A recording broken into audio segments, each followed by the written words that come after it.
என்ன பாட்டி, ஏதோ பேசணும்னு கூட்டிட்டு வந்து எதுவும் பேசாம இருக்கீங்க? நீங்க உங்க அத்தையை தூண்டி விட்டதுக்கு அப்புறம் அவங்க எப்படியும் கரிகாலனை தனியா கூப்பிட்டு பேசுவாங்க. அவங்க என்ன பேசுறாங்களோ அதை எப்படியாவது ஒளிஞ்சிருந்து நீங்க வீடியோ எடுத்துருங்க. நேத்து இந்த வீட்டுல நடந்ததெல்லாம் உனக்கு தெரியுமாப்பா? என்ன நடந்துச்சு? நம்ம ஊருக்கு வர ஆறு பக்கத்து ஊர் வழியா தான் வரும். அது உங்களுக்கே தெரியும். அந்த ஊருக்காரங்க மடைய போட்டு தண்ணியை தேக்கி நம்ம ஊருக்குள்ள வரவிட மாட்டாங்க. வருஷம் வருஷம் இந்த பிரச்சனை நடக்கிறது தாங்கய்யா. ஐயா தான் போய் பேசி தண்ணி வாங்கி கொடுப்பாரு.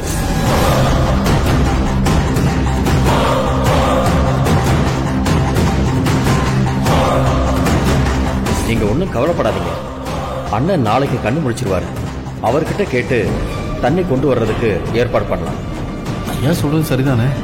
அண்ணனுக்கு பதிலா பக்கத்து ஊர்ல யாரு போய் பேசலாம், முடிவு எடுக்கலாங்கிறத அண்ணன்கிட்டயே கேட்டு நாம முடிவு பண்ணிடலாம்.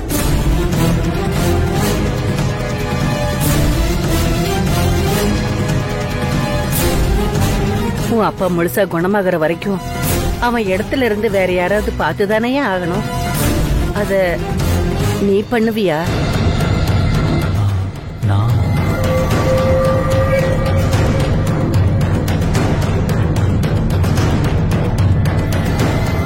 என்னப்பா, என்ன யோசிக்கிற? நீ பண்ணுவல்ல? யோசிக்கிறதுக்கெல்லாம் ஒண்ணும் இல்ல பாட்டி. என்ன பாத்துக்க சொன்னா நான் பாத்துப்பேன். அது ஒன்றும் பிரச்சனை இல்லை. ஆனாலும் வேணாம் பாட்டி. ஏன் வேண்டாங்கிற? அது அப்பாவுக்கு அடுத்து சித்தப்பா தானே அதெல்லாம் பாத்துக்கணும். சித்தப்பா தான் இருக்காருல்ல, அவரு பாத்துப்பாரு. நீ சொல்றது சரிதான். குணசேகரன் என் புள்ளதான். உன் அப்பாவுக்கு அப்புறம் அவன் எல்லாத்தையும் பாத்துக்கிறதுல ஒரு பெரிய பிரச்சனை இருக்குப்பா. என்ன பிரச்சனை பாட்டி? அவங்கிட்ட எல்லா பொறுப்பையும் ஒப்படைச்சிட்டா கல்யாணி சும்மா இருக்க மாட்டா. எல்லா முடிவையும் அவ தான் எடுப்பேன்னு நிப்பா. தலகால் தெரியாம ஆடுவா. குணசேகரனை சுயமா எந்த முடிவும் எடுக்க விட மாட்டா. அதனால வீட்டுக்குள்ளேயும் ஊருக்குள்ளேயும் தேவையில்லாத பிரச்சனை தாயா வரும். அதுதான்ப்பா எனக்கு பயமா இருக்கு. நீங்க பயப்படுறது தப்பா சரியான எனக்கு சொல்ல தெரியல.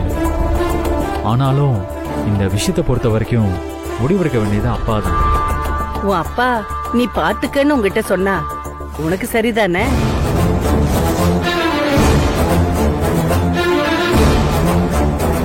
என்னையா? நம்ம பொண்ணு தலையில கை வச்சு சொல்லுங்க. உங்க அண்ணன் மேல இவ்ளோ நம்பிக்கை வச்சிருக்கேன்னு சொல்றீங்கல்ல, அப்புறம் ஏன் யோசிக்கிறீங்க? சத்தியம் பண்ணுங்க.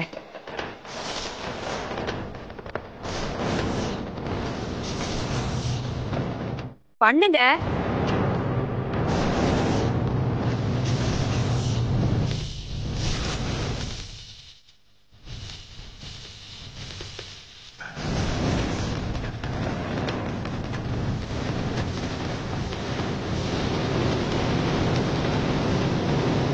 உங்க அண்ணன் மட்டும் அவரோட பொறுப்பெல்லாம் உங்களுக்கு கொடுக்கலன்னா அடுத்த நிமிஷமே நீங்க சொத்தை பிரிச்சுக்கிட்டு ஏன் கூட இந்த வீட்டை விட்டு தனியா வந்துடணும். என்னடி சொல்ற? உள்ள மேல சத்தியம் பண்ணிருக்கீங்க. அந்த சத்தியத்தை நீங்க காப்பாத்தியே ஆகணும்.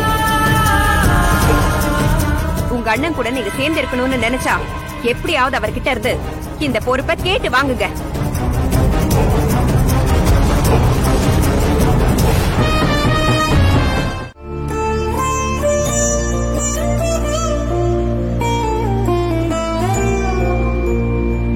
என்னங்க, நான் உங்ககிட்ட ஒண்ணு சொல்லணும். என்ன புதுசா இப்படி இடிக்க விட ஆரம்பிக்கிற? என்ன விஷயம் சொல்ல? வீட்ல இப்ப ஒரு சின்ன குழப்பம் போயிட்டு இருக்கு. என்ன குழப்பம்?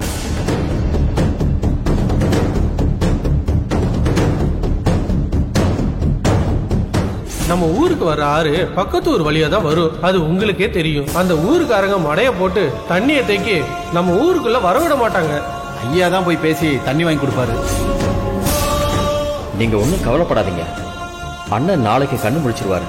அவர்கிட்ட கேட்டு தண்ணி கொண்டு வர்றதுக்கு ஏற்பாடு பண்ணலாம். ஐயா சொல்றது சரிதானே? உங்க பெரியப்பாவுக்கு அப்புறம் அந்த இடத்துக்கு யார் வந்தா சரியா இருக்கும்னு நீ சொல்லு. உங்க அப்பாவா இல்ல கரிகால அண்ணனா? எனக்கு கரிகாலன் அண்ணா வந்ததா சரியா இருக்கும்னு தோணுது. ஹேய்,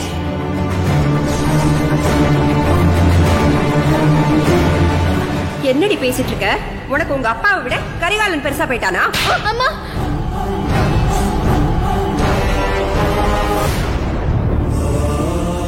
நானும் ஆரம்பத்துல உங்களுக்கு அடுத்து குணசேகரன் தம்பி தான் பொறுப்புக்கு வரணும்னு நினைச்சேன். ஆனா சின்ன பொண்ணு கையில் அவ ஏதோ தெரியாம கரிகாலம் தான் வரணும்னு சொல்லிட்டா. அத பொறுக்காம கல்யாணி அவளை அடிச்சிட்டாங்க. அப்பவே எனக்கு பயம் வந்துருச்சுங்க. எப்படியாவது குணசேகரன் தம்பி பொறுப்புக்கு வந்துடணும்னு நம்ம கல்யாணி நினைக்கிறா. அதுக்காக குணசேகரன் தம்பிக்கு நம்ம குடும்பமே எதிரியா மாறுற மாதிரி கல்யாணி குணசேகரன் தம்பிய நம்ப வைக்கிறதுக்காக முயற்சி பண்ணிட்டு இருக்காளோன்னு எனக்கு தோணுதுங்க.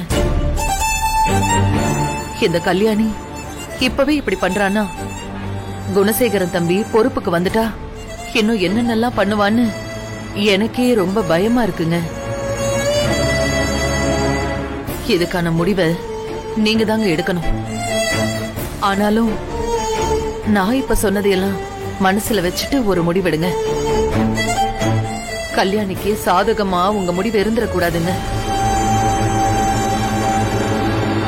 அப்படி ஏதாவது நடந்துட்டா அதுக்கப்புறமா நாம பெரிய பிரச்சனையெல்லாம் சந்திக்க வேண்டி வரும்.